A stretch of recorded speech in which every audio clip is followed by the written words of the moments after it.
Wanted to give you guys a little bit of an update. As you know, not too long ago we went to Benin, West Africa, and the main purpose of that trip was to update or to get some work done on the clinic property. We were going to work on the solar shed as well as the two houses, the residential houses there, one for the doctor and then one that we'll be living in for the next several years. And we were about a week into the work when we got a call from Colin Ovenell that the shipping container with the medical supplies, the solar panels, the electronics, all that was on its way. Brian later confirmed that and let us know that we kind of needed to get ready to receive the container. Now the container had only been shipped 6 weeks ago, and that's unusual. Normally it takes a couple of months before a container will show up.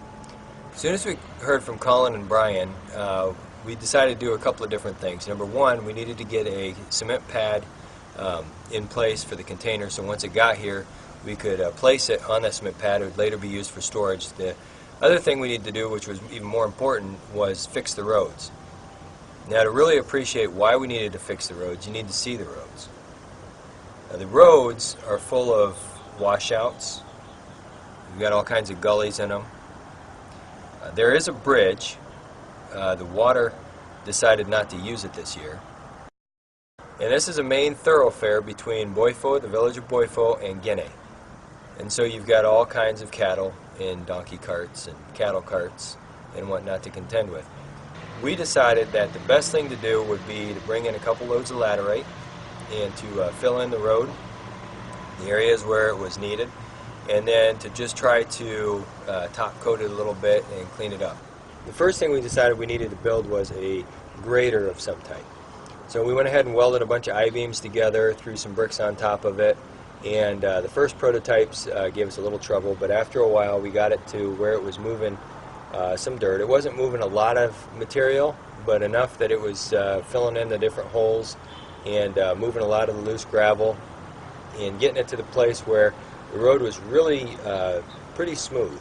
It was able to really kind of get it smoothed out and get that good working road for a truck to come through.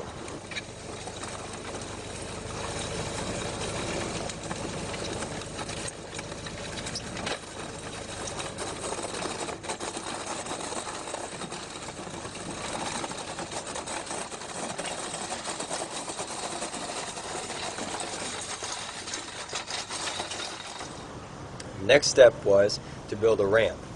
Now we needed to build some kind of a ramp to get the material from the back of the truck into the clinic. And this wasn't crucial for all of this stuff, but for some of the really heavy pieces of equipment that were fragile, the last thing you want to do is drop it, so we decided we'd build a good solid ramp, and that way we could roll some of the equipment right off the back of the truck and into the clinic, onto the tile floors, and then just leave it there. So we used some more I-beams, some form boards that we had used for concrete, cut them up and built a little ramp.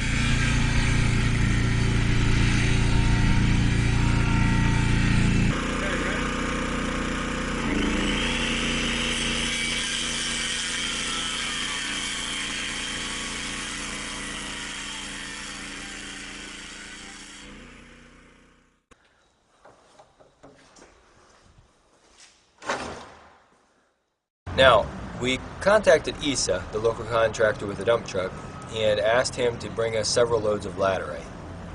The problem was, after about a load or two, his truck broke down. Not uncommon in Africa, but a little bit aggravating. We waited several days. His truck wasn't getting fixed. He was waiting on some different parts, and so we decided that we would go ahead and organize a couple of crews, one from Boifo and then another one from Guinea. And we'd start filling in some of the major issues, major problem areas with rock and then gravel and different things that we could find locally. So that's what we did. We started grabbing some local material and getting those filled in. So Isa's truck got fixed the day before the container showed up, and he was able to bring us several loads of laterite that we were able to then spread over top of the rocks and the stuff that we had filled in some of the major ditches with. It turned out we didn't need as many loads as we originally thought. After we got the road fairly well prepared. We heard from the truck driver Friday morning. He was in a town about an hour away from us. He called us about 7 o'clock in the morning and informed us that he should be to us by about 10 o'clock that morning. They gave him 3 hours to make a 1 hour trip. So about 9:45, we went out to the road and we started waiting because we figured, you know, he might be early. And we waited, and we waited, and we waited. And about 11 o'clock, we decided we were going to go look for him. We started heading down the road, and we went about 45 minutes down the road, and we found him on the side of the road with a flat tire. Now, you might notice, on the tail end of his truck there, on the trailer, he had the opportunity to use 3 axles. He only took advantage of 2 of those axles, and on each one of those axles, rather than having, you know, 2 sets of tires per side, per axle, he only had 1, which made a grand total of 4 tires instead of 12. Now in Africa, that makes sense, you know, and to have them bald with the cables showing out, it's totally normal. Unfortunately, his good tire blew, so that left him with 3 tires that were relatively bald, 1 that only had, I think 5 out of the 9 lugs still in operation. He got his tire fixed, and we went down the road a little ways, found out that his top speed was about 15 miles an hour, or 20 kilometers an hour, which is great, because you can't really break stuff at 15 miles an hour. Bumps really aren't a problem. So, the good news is, I don't think anything got broke. The bad news is, it took him 3.5 days to make a 1-day trip.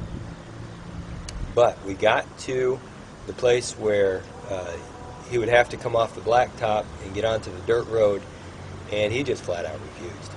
He said, no way. I was paid to come to Guinea. I was not paid to go out to some little podunk village, and so this is where I'm stopping. So we pretty much killed the rest of that day trying to get him a route from the blacktop to the dirt road without a whole lot of success. We found a route that was relatively good, needed a little bit more work, and so we called Isa, and we got another couple loads of dirt lined up for the next morning. Next morning we got out, we got that finished up. By noon, the container was on its way out to Boifo.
The truck driver actually said that the road that we put in, the road that we fixed up, was much better than some of the blacktop he'd been driving on. In fact, he might have broken his speed record on our road.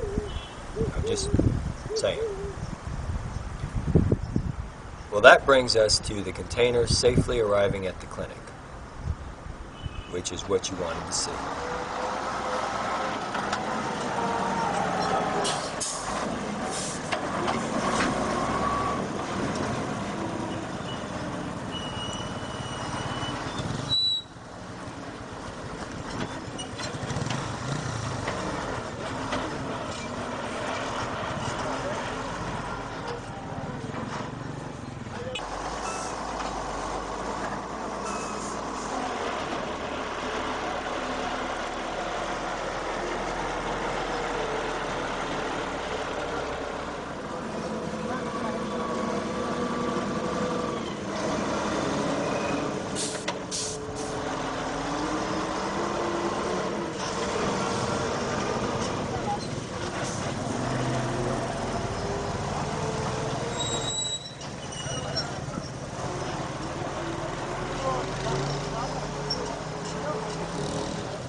here it is. Container got to the clinic. We backed it up to a platform. And before we cut the locks, we had a time of prayer. Pastor led the group in a time of prayer. Et tu, à travers, Seigneur, ta puissance infinie, tu as pourvu à tout ce que nous aurions besoin pour que ce conteneur soit là. Seigneur, malgré les intempéries, malgré tout ce qui... Pretty much the entire village showed up.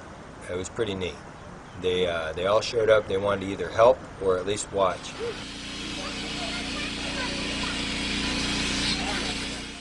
And I was getting a little nervous because a lot of times when you have that many people watching, stuff starts to walk off. But I'll tell you what, the old men, they kept an eye on everybody, and nothing walked off. One kid tried for a tie strap, but that didn't work out. He got chastised pretty severely. So everybody, I helped unload the container, got everything off the container.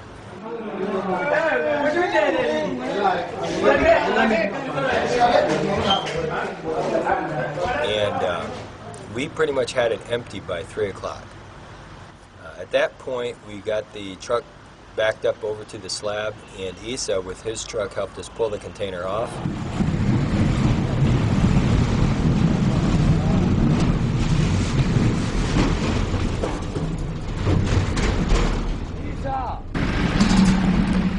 Set it on the slab.